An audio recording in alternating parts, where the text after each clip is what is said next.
Base incomes for people on disability benefits languishes far below the poverty line, with incomes that are roughly 40% less than the minimum wage. BC must increase disability benefits and provincial clawbacks of federal benefits and clawbacks on incomes of cohabitating partners. We must have affordable housing, food security, and a poverty reduction plan with targets and strategies. Why? Because those on disability benefits, due to circumstances beyond their control, are forced by our provincial government into unavoidable lives of poverty.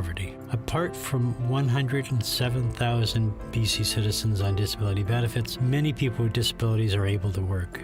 Yet labor force participation rates for the disabled have not improved in decades.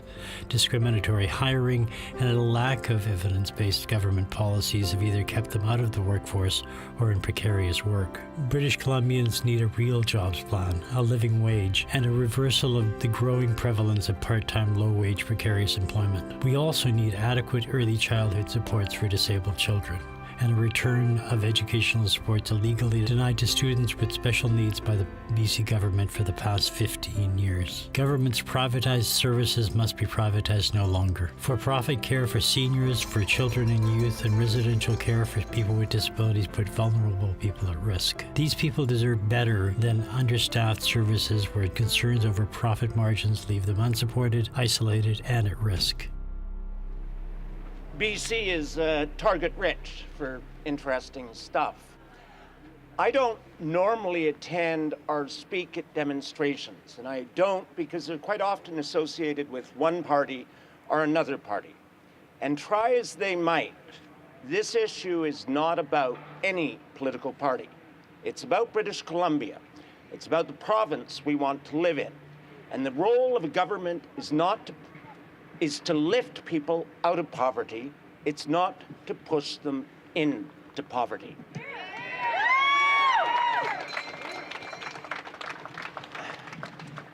Last year, in a truly audacious move, Finance Minister Mike de Jong quoted Gandhi in his budget speech. And he quoted Gandhi saying, "The true measure of any society is how it treats its most vulnerable members." Gandhi was right. Absolutely. Finance Minister Mike de Jong had no business quoting him. Right now, today, British Columbia has $500 million in a prosperity fund that has absolutely nothing to do with prosperity. We have $665 million sitting in an offshore bank account in Singapore. Mr. de Jong, live up to what Gandhi said, raise the rates. Thank you. Thank you so much, Paul. Hi, everybody. I'd like to start off by acknowledging that we are gathered today and privileged to do so on the unceded traditional territories of the Esquimalt, the Songhees, and the Sarslit peoples. So thank you. You know, out of this building a few weeks ago, we heard a throne speech, and it was pretty notable, not for what was in it, but for what was missing. And what was clearly missing was a comprehensive poverty reduction plan that is going to do, as the speaker before me said, lift all people. Our 73,000 members in the BCGU work in every region of this province, and they work with some of the most vulnerable people. They work with seniors. They work with children and families who are experiencing poverty every day. They work with persons with disabilities. They work with those suffering from mental health and addiction. And we have seen the results of cuts to those very important and vital services. So our union, we believe that we need a government that is committed to charting a course to family supporting jobs, an increase to minimum wage to $15 an hour, a $10 a day child care plan, social services increases to rates. I mean, please. $50 a month for a person with disability rates, that's $1.65 a day. $1.65 a day is going to lift no one out of poverty. And we absolutely, and affordable accessible housing. So we're committed to that fight, and we really want to see a tide that lifts all boats, not just those British Columbians that can afford to buy a yacht. So thank you for showing up today, and thanks. Before I say anything, I really do need to recognize the work that Paul and the organizing committee have done to put this together. You know, let's give them a big hand. You know, over the past 2 or 3 years, if I go back through my email inbox and look at the phone calls I've received, I think that Paul has almost single-handedly in this community kept this issue on the front burner for all of us, for the labor community certainly, for the politicians in this building, and for all of the public generally. And I think for that we owe people like Paul and Paul himself a great debt of gratitude. Now, one of the things that I've learned over my time in the labor movement, which is far too long, is really two things. One of which is the value of solidarity. And all kinds of people now are talking about solidarity. And solidarity is one of those things that, you know, for God's sake, even Donald Trump and people of that ilk talk about solidarity these days. But for all of those, of all of you and all of us in the labor movement, people in the community, we know what solidarity is all about. And solidarity is about, in its essence, an injury to one is an injury to all. And that's the basis on which we work in the labor movement, and that's why I've been so proud on behalf of the Labor Council to attend many of these events over the years, because I think that the work that you all do that we can support is very important. And when I look at the work that, for example, Together Against Poverty, Kelly and her staff who are here today, I've been very proud that the labor community in Victoria has supported Together Against Poverty and all the work that they do for very many years.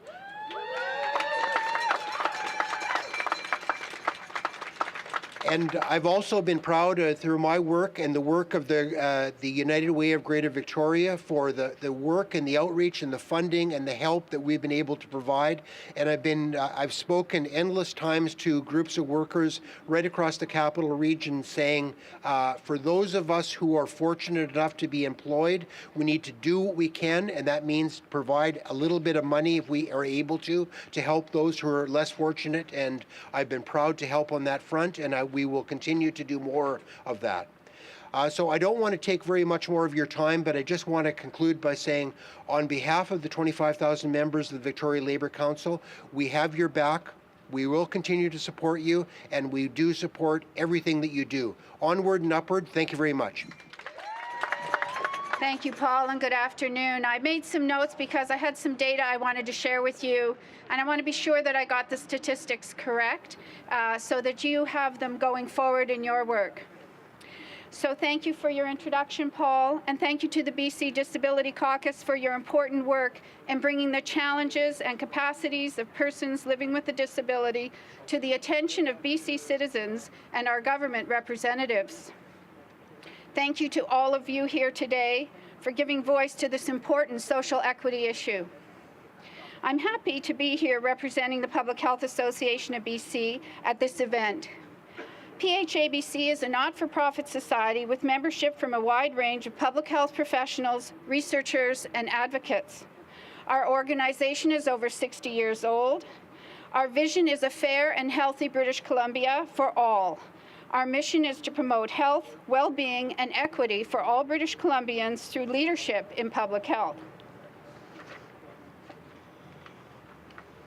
One of the key strategies we employ in our policy and advocacy work is a rigorous review of the evidence. In public health, we understand that health is achieved through a combination of protective factors and conditions. We know that the system you live in contributes to your health outcomes. We use the term determinants of health to describe those factors that contribute to a person's health experience. In November 1986, Canada was the host country for an important international conference on health promotion. Out of that meeting, a landmark charter was crafted which identified several prerequisites for health. These conditions are peace, shelter, education, food, income, a stable ecosystem, sustainable resources, social justice, and equity. The absence of any of these determinants can have a negative impact on health outcomes, including higher rates of illness and, in some cases, premature mortality. So to be clear, biological endowment is not the sole predictor of health. The conditions in which a person lives, the stresses they encounter, the degree of power they feel they have over their life conditions has an impact on their health status and their self-assessment of health.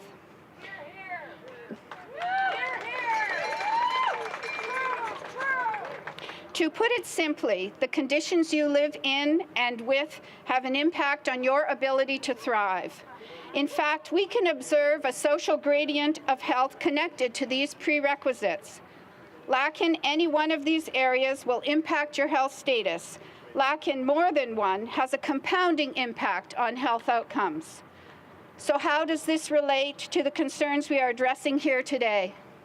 Let us examine how persons with disabilities experience these determinants in Canada and in BC, remembering that people often experience different types of disability across the lifespan and as a result of a range of causal factors.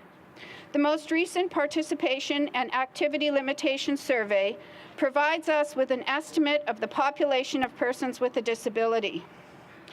Data from the 2006 Participation and Activity Limitation Survey indicates that 14.3% of Canadians had a disability.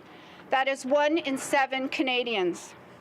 In BC, 12.8% of British Columbians between the ages of 15 and 64 indicated they had a disability. A quick review of Canadian and BC statistics reveals 3 compelling findings. First, what do we know about employment for persons with disabilities? In Canada and in BC, the unemployment rate for people with disabilities is higher than the non-disabled population. In 2006, the unemployment rate for all people with disabilities aged 15 to 64 was 10.4%. That is higher than the non-disabled population at 6.8%. A 2009 report by BC Stats on labor market outcomes of persons with disabilities identified that disabled persons take part in the labor force less often. Disabled persons were significantly more often not in the labor force compared to those without disabilities, 38.5% versus 21.5%. The unemployment rate of disabled persons was 8.9%, higher than for the non-disabled population of 5.7%. This is important because there are a number of benefits associated with employment, including financial reward, a sense of identity, dignity, purpose, and social capital. Education, which often influences employability, is also a challenge for persons with disabilities. Let us look at educational outcomes for persons with disabilities. According to Stats Canada, educational achievement differs between persons with a disability and without a disability. Percentage of population with a high school diploma, there's a 10% difference for completion of high school between those with a disability and those with no disability. And the same can be said for those with a university degree. The total income of disabled persons was lower than that of non-disabled persons. In BC, an analysis of income assistance for people with disabilities produced compelling findings.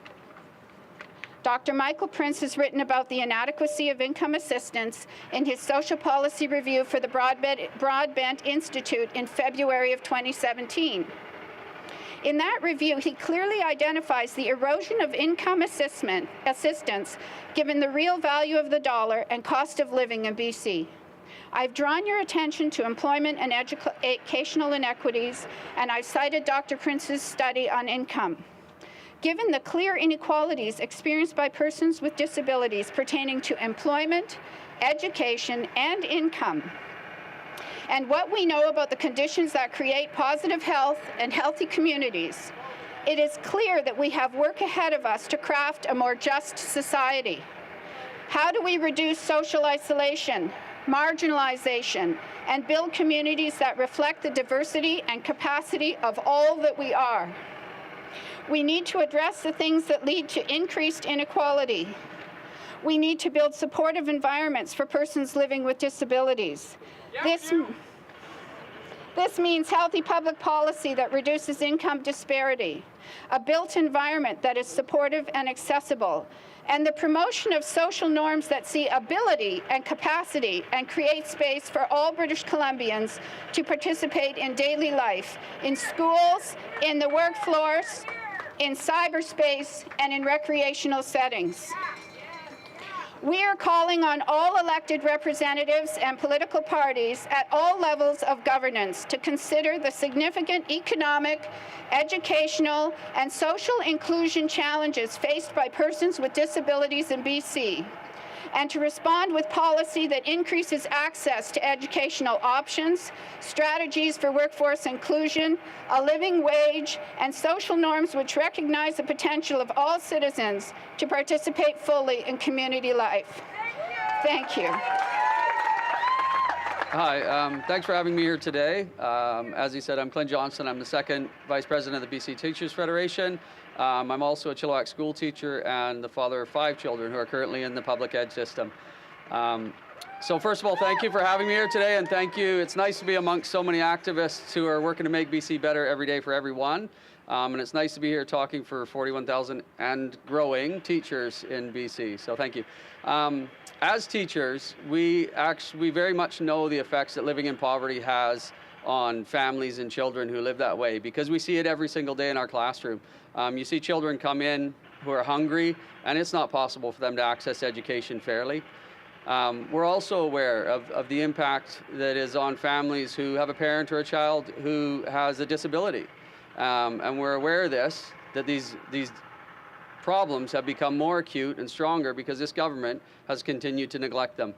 And unfortunately, one of the legacies of that neglect is that now those barriers start in the school system, where 15 years of continuous cuts and continuous underfunding mean that an entire generation of students went without supports that they needed and that they deserved. It's shameful. And unfortunately, that's the result simply of a government making a choice. And the government chose to illegally strip collective agreements that they had with teachers. And what they stripped out of those agreements were provisions about class size, were provisions about specialist teachers that supported students with special needs. And that had a huge impact on the system. In fact, we'll never actually know what impact it had because it got stripped so badly that many students went through the system never even getting the assessment they needed to diagnose a learning disability. So they never even knew. So we won't know the entire impact it had, but we know it had one. And I talk about choice because we actually believe that choice is important. And this government's chosen to put resources in certain places and not put resources in other places. BC is a province that has, and it shouldn't be requiring the people who need the most to give the most in BC. So in 2002, they stripped our contracts, as I said, and what that's meant is 3,500 less teachers actually in the school system for those 15 years. And those are all teachers who provide supports for students that we recognize now. We recognize the increase in mental health needs. We recognize the issues around children with special needs. And these were the teachers that supported those students, and they weren't there for them, which is unfortunate. And I would reiterate, and one of the stories that comes to mind, because I'm a teacher, we tend to think of students and stories, so bear with me for a minute, please. But I had a student actually in my class, a student with special needs, and he was designated, and that was great. He had a single mother, and they both lived at the poverty level. And it's actually a success story. It'll be a bit of a happy ending because he's a real success now, and he's gone through the system. But what I had to watch, and why I want to tell the story, is I watched his mother, and I watched his mother every single day come into that school. Every single day. She had a job. She had a tenuous job. It was precarious. And she had to make a choice every day. Do I go and try and find more work to find more money to support my family? Or do I go into school? Do I go to another specialist appointment to ensure that my son has a better future? So the reason I mention that is I'll go back to choice, is that it's about choices. And I don't think a government's poor choices should force impossible choices on a parent. And that's what they're doing right now. So I'll wind up. I'm way off script. But I think I think it's important that you know that the teachers of BC see what's going on. We understand what's going on. We see it in our classrooms. We see it around us. And we're more than happy to stand shoulder to shoulder with you. We have a saying in our union that what we want for ourselves, we want for all. So thank you for inviting me here today. Thank you for advocating. And let's make a better BC. Thank you. Hi there. My name is Paula Romeliotis. That's why I told him to say R. So I'm really honored to be here today. And I'm here to tell you not only what my feelings are about this protest. I'm really glad that everybody's here and that's speaking and being advocates. I have an invisible disability. So I've been on disability BC PWD for over 25 years, and I was on disability before that in Ontario. I live with a mental illness. I've been living with a mental illness for over 35, 40 years. And I'm here to say that, quite a few things actually, but I'm here to say that there's a lot of stigma out there. And part of the stigma can be that people that are on disability are lazy, or they're just sitting back on their haunches and collecting money from the government. I graduated as a registered nurse, and due to the struggle with mental illness, I was unable to continue in my career, and for over 20 years I was unable to work. And all I had to live on was the disability pension at that time. I know what it's like to have to go to food banks because I went to food banks. I know what it's like to have to get clothing vouchers. I know what it's like to have to choose to pay bills, whether to have a phone or not, because it was either eat or do those other things. I wanted to speak also about the inequality. There is a huge amount of inequality, and it's just really hard to see that the government's not stepping up to help people and realize that people with disability have rights, and just as many rights as everyone else does. So I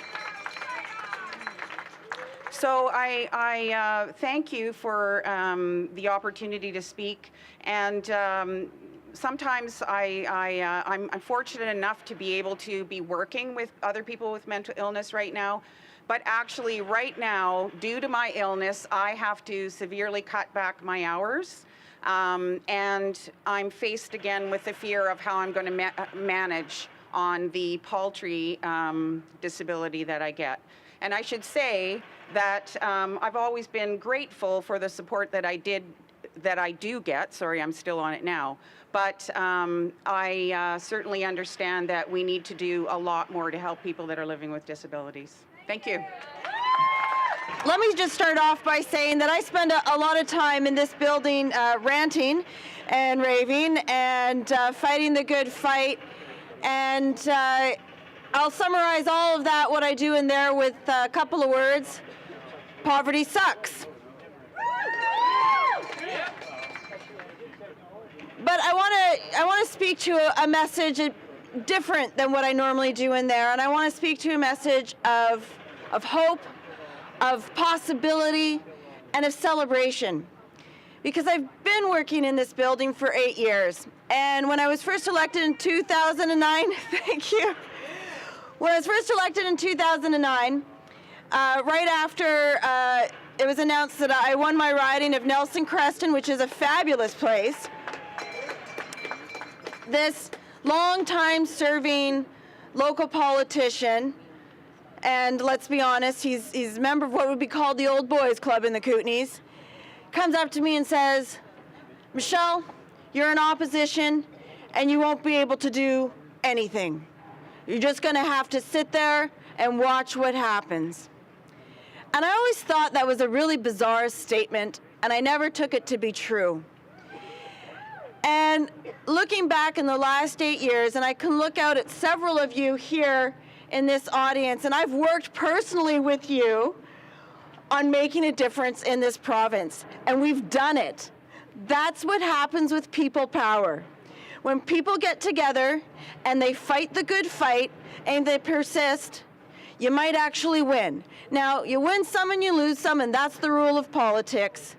But when you can actually make a difference for people in this province, it is huge. And it is a testament to what people do every day, whether it's writing letters, signing petitions, attending rallies, coming up into the legislature and watching from the gallery. And I want to name some of the successes that we've been able to have in the last 4 years to reduce poverty. We've been able to end the child support clawback. 6,000 kids getting their child support, getting food on the table. We've been able to end the maternity and parental leave clawback. That's 150 families getting their maternity and parental leave every year that they weren't getting because this government took it away. The bus pass clawback, that was just absolutely atrocious and one of the dumbest policy moves I think I have ever seen. In a bizarre twist, when the Liberals announced that they were going to increase rates by $50 a month, you know what that was? That was a weird way of them essentially ending the bus pass clawback minus a toonie. But it's not good enough, folks. You know it. I know it. We need a poverty reduction plan here in this province. I introduced my bill for a plan for the 6th time for the NDP. We've introduced this legislation so that BC can join with the rest of Canada and have a legislative poverty reduction plan that's accountable to you to make sure that we are taking action to reduce poverty in this province. And my God, do we ever need to do it. And I think we can do it. I think it is possible in this province to have a plan. Now, it might take an election on May 9th to get there, but I think it's possible. I think we can make it happen because at the end of the day, reducing poverty, ending poverty is the right thing to do. And there is so much that needs to be done in this province. We need to end all the clawbacks that people experience in this province.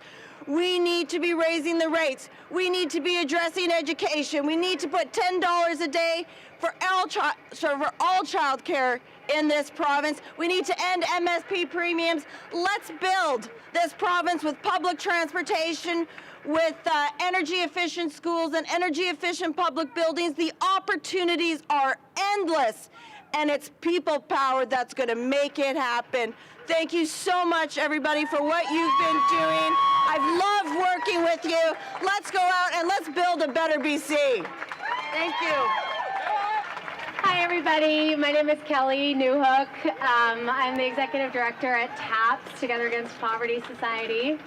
Thanks, everybody, for coming out. Thank you. I just want to give another round of applause for Michelle Mongell, who has been a tireless advocate. We are so lucky to have her in the legislature speaking on behalf of people living in poverty and people with disabilities. So thank you.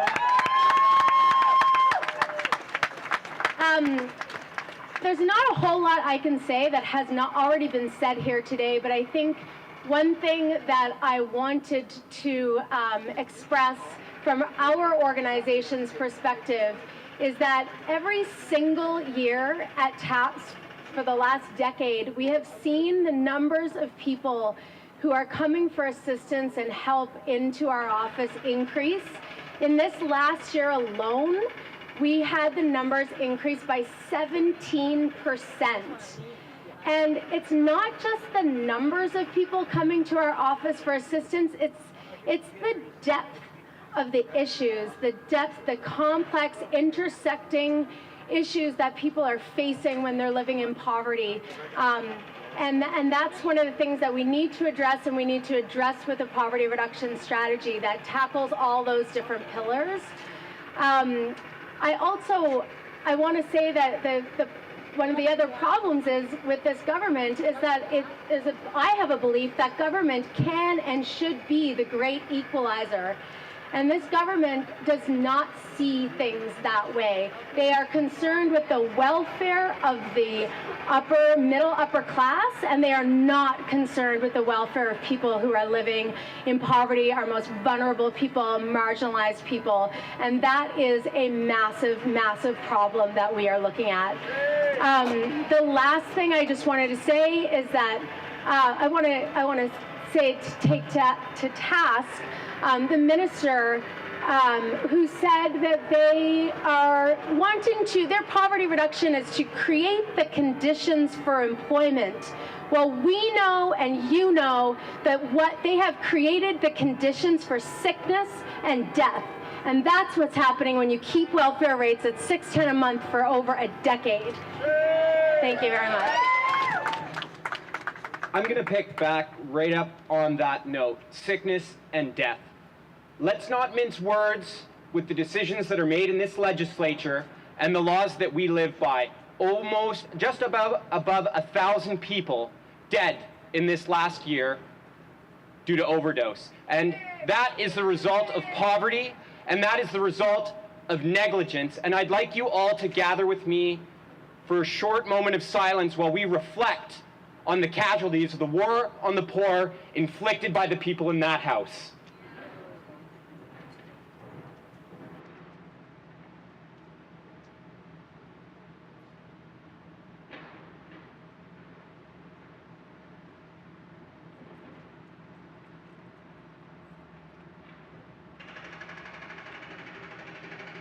Now I'm done being silent,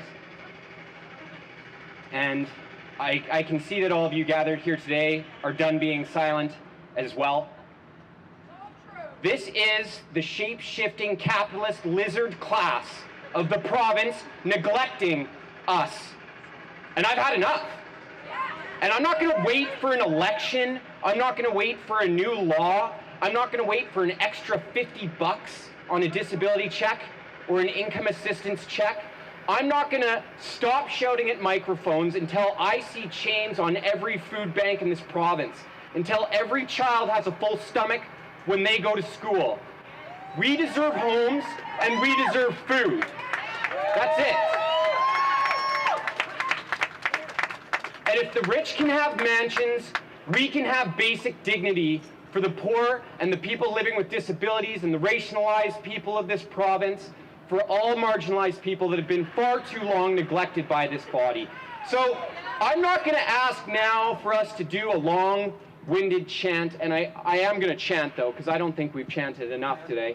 So I think we're going to do a quick chant, and I don't want to play down the fact that sometimes we need coins in our pockets to put food in the cupboard, but I'm going to mock the fact that this government has a $500 million prosperity fund for God knows what, when we don't have enough food. So I'm going to say, keep your coins, we want change. After me, keep your coins, we want change. Keep your coins, we want change. Keep your coins, we want change. Keep your coins, we want change. Woo!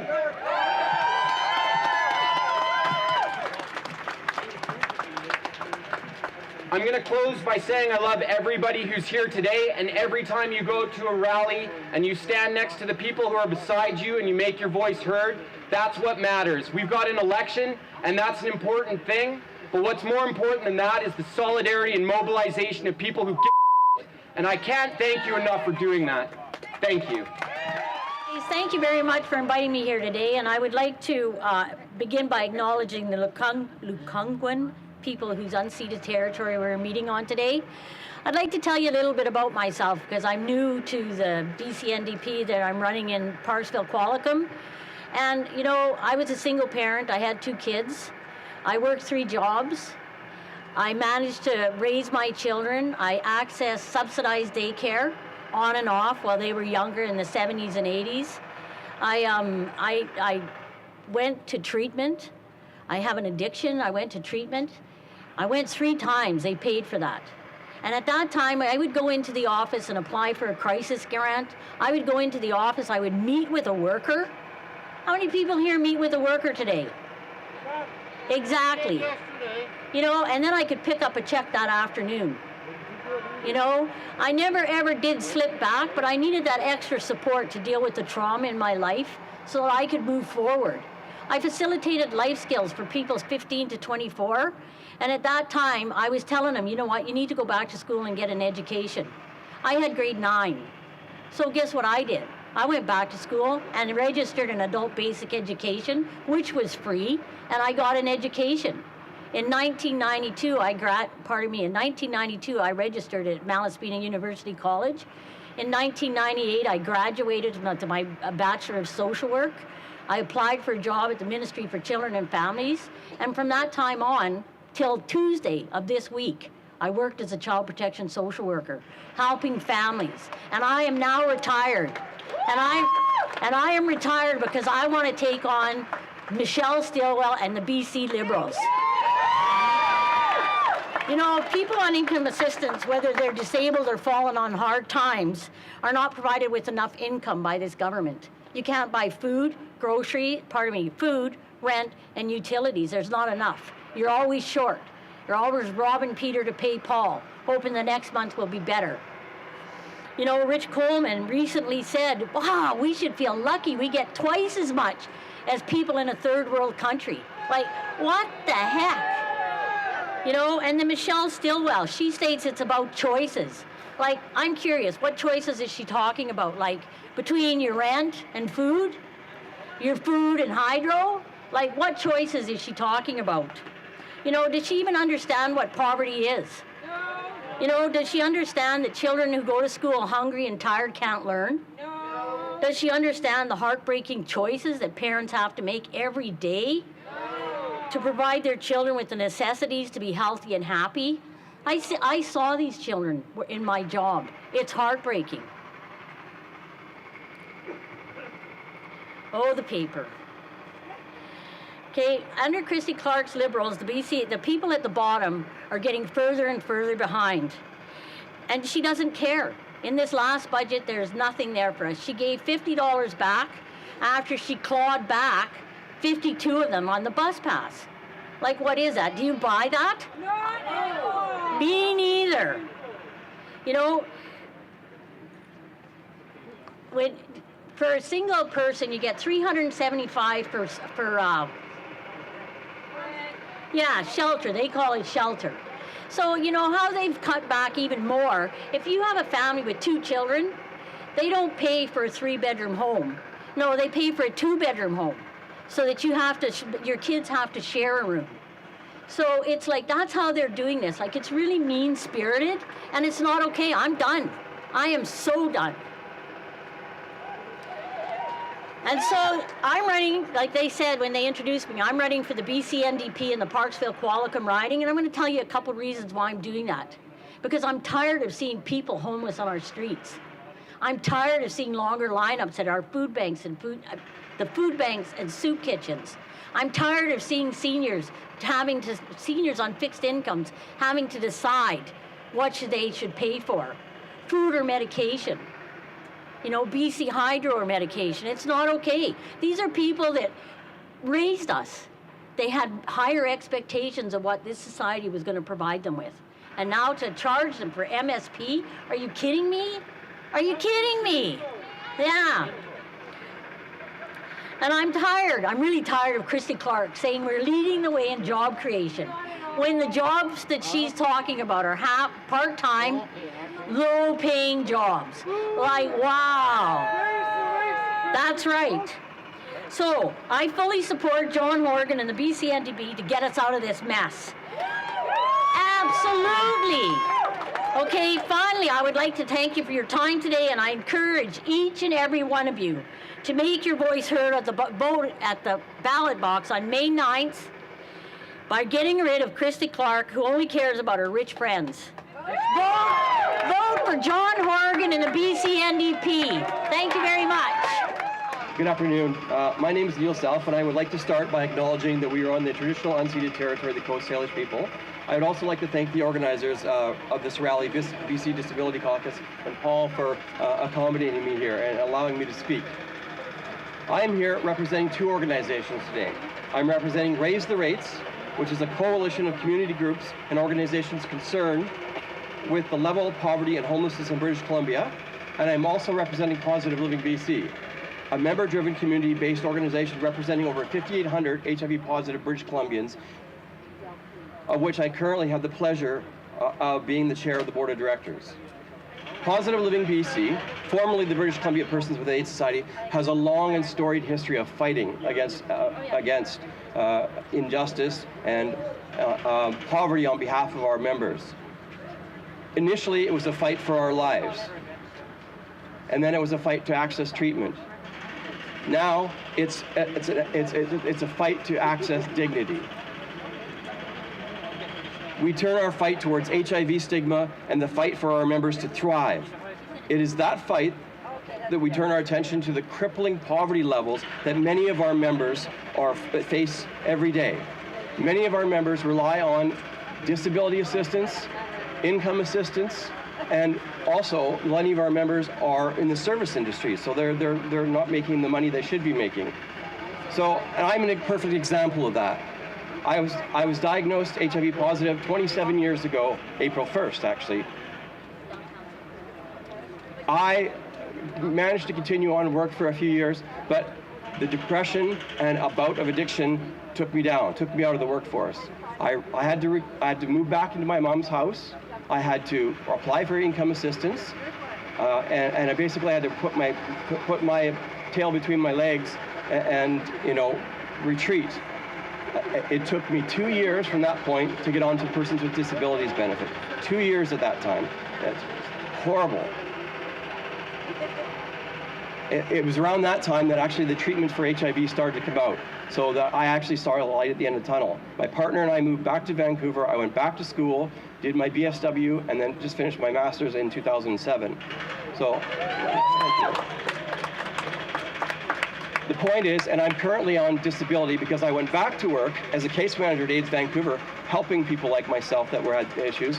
And unfortunately, I've had to fight through 2 rounds of cancer and cognitive issues that I'm having. That's one reason why I have this tablet in front of me, so I can keep my notes on me. So to that end, I say Raise the Rates and Positive Living BC are calling on the BC government to 1, increase the minimum wage to a more livable $15 an hour. Number 2, implement a real and meaningful increase to the disability rate, not this $50 a month thing. We would like to see it go up to at least $1,500. And last but definitely not least, an increase to the income assistance rates. April 1st this year will be a dubious date because it'll be 10 years ago that that's the last time the income assistance, the welfare rate, was increased. $6.10 an hour is not enough. Or $6.10 a month is not enough for people to live on. So we need that. I would like to see that doubled to $1,200 a month so people can live on that. And last but not least, we call on the government to index both the disability rate and the welfare rate to the cost of living. Thank you very much. And you know what? If the current government doesn't respond to our demands, we all have the opportunity to bring a new, more responsive government into office in Bay. Thank you very much. Okay, I gotta address something here. I've worked down at that mustard seed food bank for 23 years. 23 years I've been there, and I've seen it go up all the time. And it's bloody sad in this province. Now you look at Alberta, what they're getting. $1,500 a month! A month! Yeah, that's pretty sick. Out here we get nothing, except a kick in the bloody head from these bloody Liberals. Well, come May 9th, I tell you, the NDP's gonna wipe those out. Yeah! That's all I gotta say. And make sure you vote NDP. Hi, my name's Chrissy Brett, and I'd just like to acknowledge that we're on Songhees and Esquimalt in Lekwungen territory, and thank them for allowing us to be visitors on their land today and where we live and where we raise our children. I'd like to thank everyone for being out here. I think it's amazing that there are people out here that are willing to speak out and tell our government that we're not happy with the decisions that they're making about us, not just about the welfare rates, but about a living wage, about daycare, about housing, and housing especially. My passion has been always Aboriginal child welfare, and I've been fasting in front of the Parliament building over the past 5 years every spring, calling for and praying for government change. A year ago, I was asked to go to Tent City and light a sacred fire for some of the Indigenous members of that community, and we were able to support each other and create a community that started the government engaging with the community so that there was more housing that was created out of it. And it was amazing to see how a community came together and held an entire tent city up without government funding. There was so much support for people, and I would just encourage everyone to continue to come together and demand that the government come back to the table, and not to their table, but to the people's table, and talk to the people that they're making decisions about. So over the weeks of March 11th to 16th, we will be camped out at the Sequoia tree right here at the Parliament buildings. The last week that the Ledge sits, and then we will be doing pop-up peace tents Monday through Friday for 5 weeks just before the election. So keep an eye out on Facebook, and the locations are to be announced. So thank you very much. I've got one last blanket, and Paul said that there's someone that's been working with the BC Disability Caucus behind the scenes for over 10 years now, and would like for them to be recognized. So I will give this last blanket to Paul to pass on for us. Thank you very much, and have a great day. Hi there. My name's Delphine Charmley. I'm from Nanaimo. What I wanted to say to you is, I'll give you a little bit of background on me. I'm a mom of 9, 8 of which we adopted, and our youngest 7 all have special needs. So this disability affects my kids. I also wanted to address the fact that there was a gentleman earlier on from the BC Fed that said that he mentioned about how it affects kids with special needs in schooling. I can speak from experience. I homeschool my children, not because the teachers aren't great, but because of the simple fact that there is absolutely no supports allowed to allow the funding to have for these children. My one son has diabetes, and we turned around and we decided we'd let him go to the brick and mortar school this year to see how it went.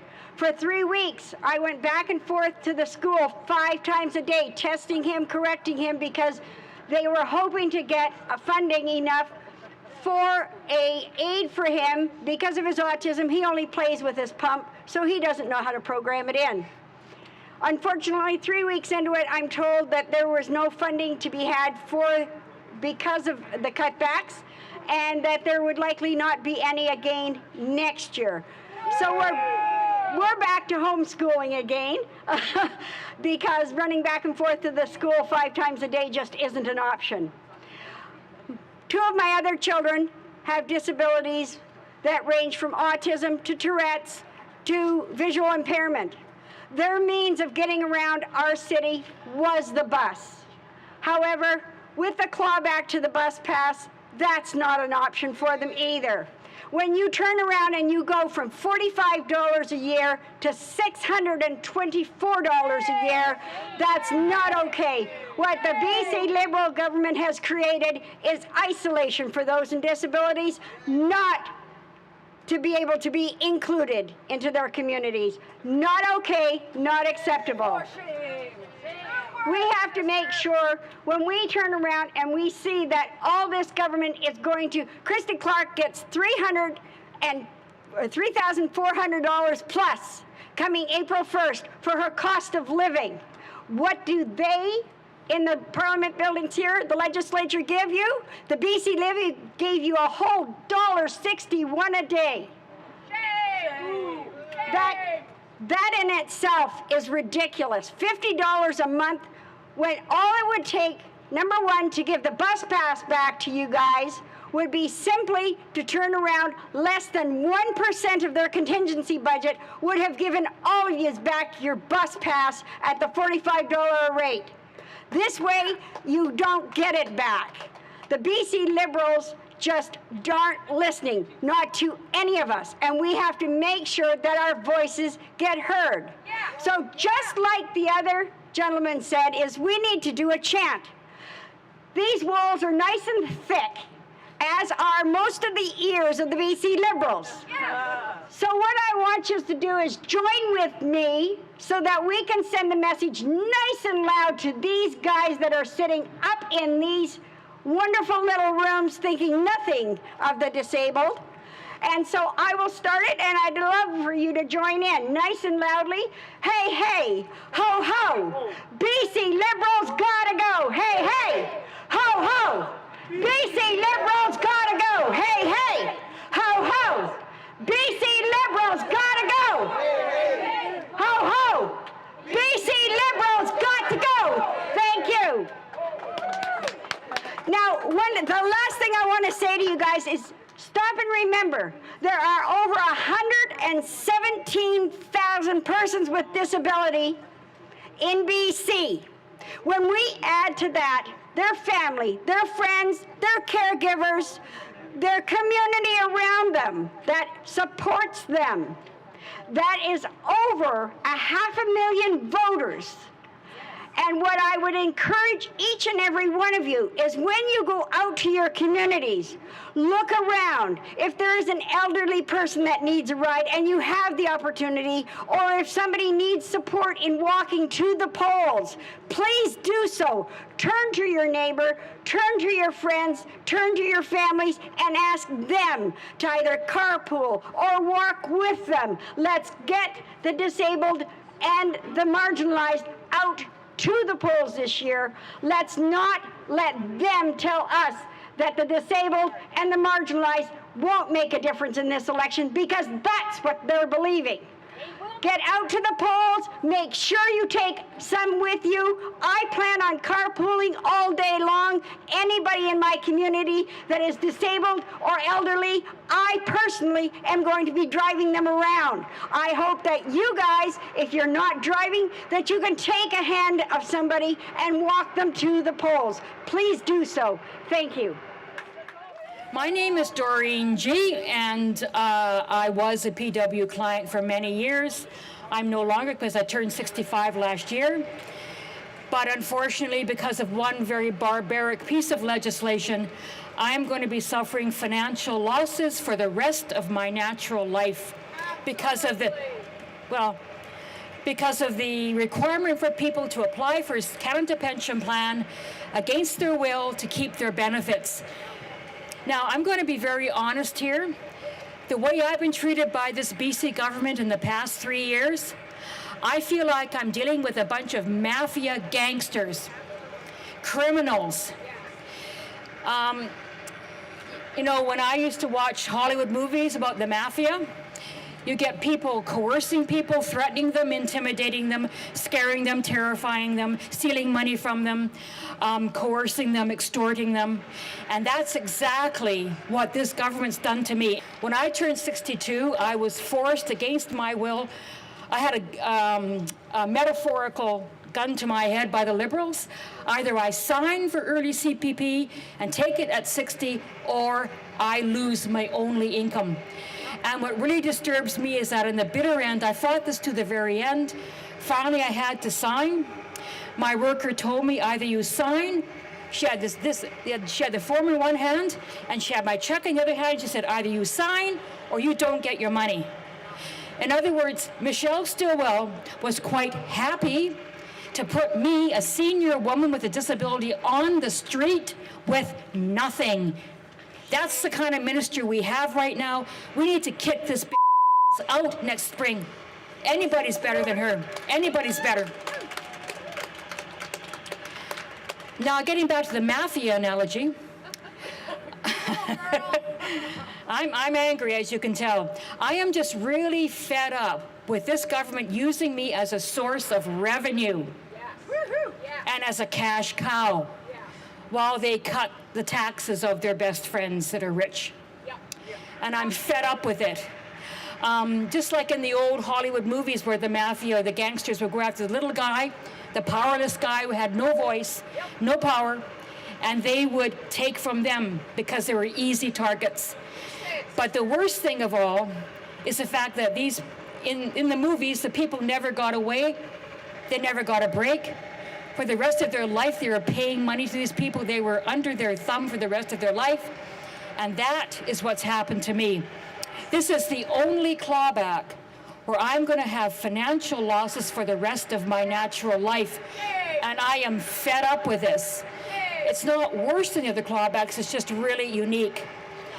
First of all, I was threatened with 4 letters by the Liberal government, by Michelle and her minions, Michelle Stilwell and her minions. I was threatened 4 letters. We will take your money away if you don't sign. Then I was harassed by phone with anonymous phone calls. I mean, what kind of people do this kind of stuff? I have a chronic anxiety disorder. So you can imagine what being terrorized by these people, what it did to my mental health. It is a crime what they did to me, and it's a crime what they do to people every single day in this province.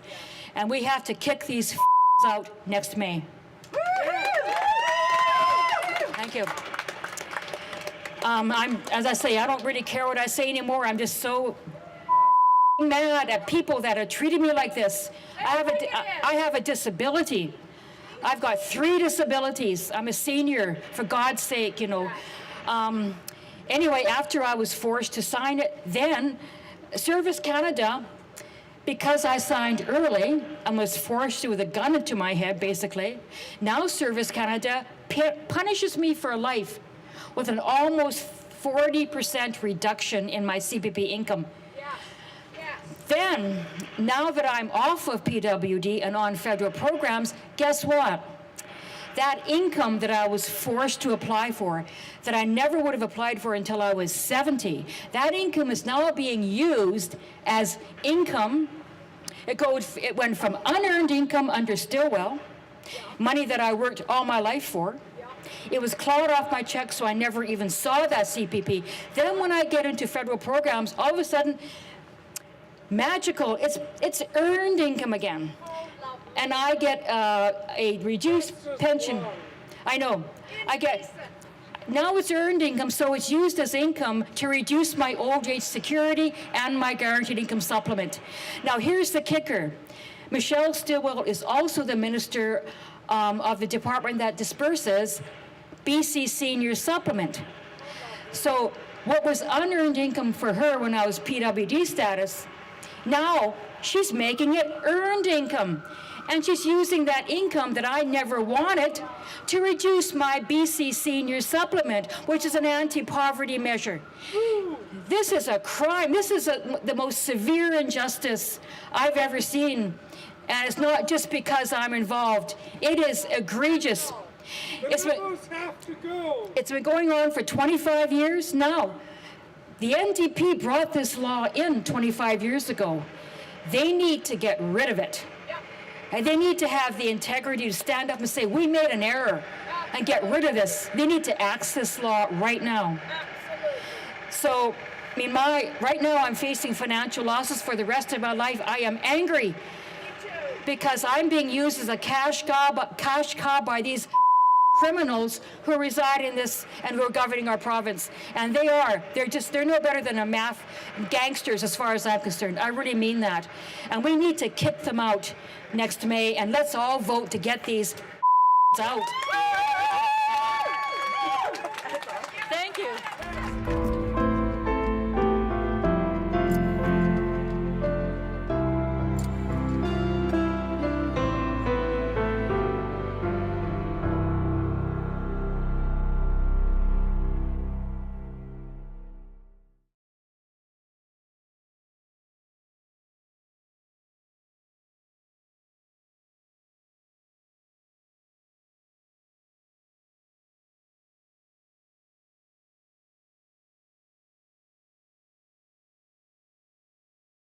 Well, what I can say about this government is that we are committed to ensuring that we are breaking down barriers and creating more opportunities for people with disabilities. And part of that has been the changes we've made in policies over the last several years. That includes the changes to asset levels, the changes to exempting gifts, the changes to exempting child support payments, maternity and parental for those individuals who have a child with a disability, those other changes that we've gone to annualized earning exemptions to provide that opportunity for people with disabilities who want to work, who can work, to get into the workforce and earn as much as they can in their potential throughout the year, acknowledging that times of the year fluctuate for them when they are more capable of earning, or maybe it's more seasonal work that they are able to take part in. And so we acknowledge that. And we are the only province in Canada, the first to go to annualized earning exemptions for people with disabilities. We also need to recognize that we have the strongest economy in Canada, and we want to ensure that we're providing opportunities for people to take part in that growing economy, to ensure that we're breaking down barriers and helping them get the employment that they need and deserve, because we know the best income assistance program we can provide for people is a good, well-paying family job.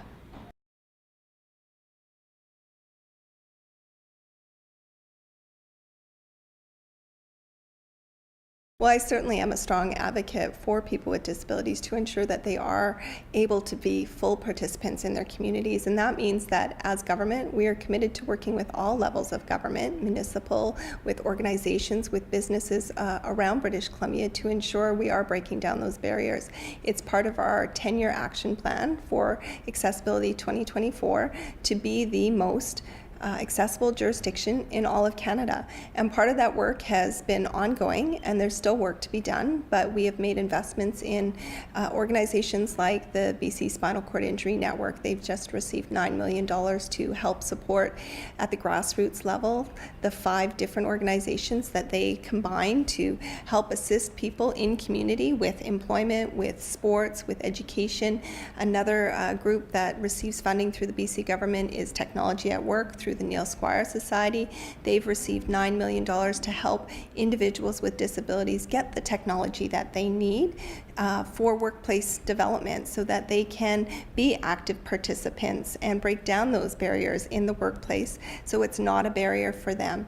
We've also just announced $9 million to the Rick Hansen Foundation so that he can come up with not only an accessibility fund so we can make changes in the physical space throughout communities in British Columbia, but also so that he can have the certification program for accessibility, and that work will be going forward in the next several months. And I'm really excited about the changes that we've been able to make and those steps forwards to accessibility in British Columbia. The work's not done, and there's more to do, and we're committed to doing it.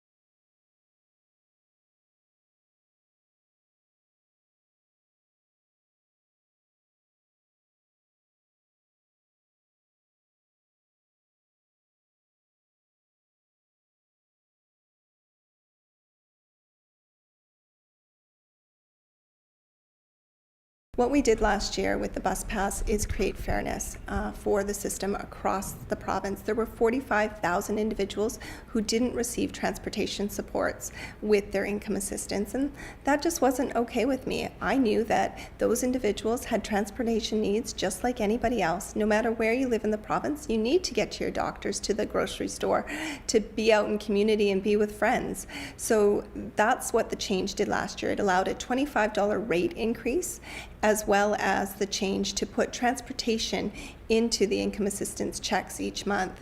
On top of that, we've been able to build on that again this year with another $50 rate increase for people with disabilities. The work will continue for us to build on those supports to ensure that people with disabilities have the best opportunities here in British Columbia.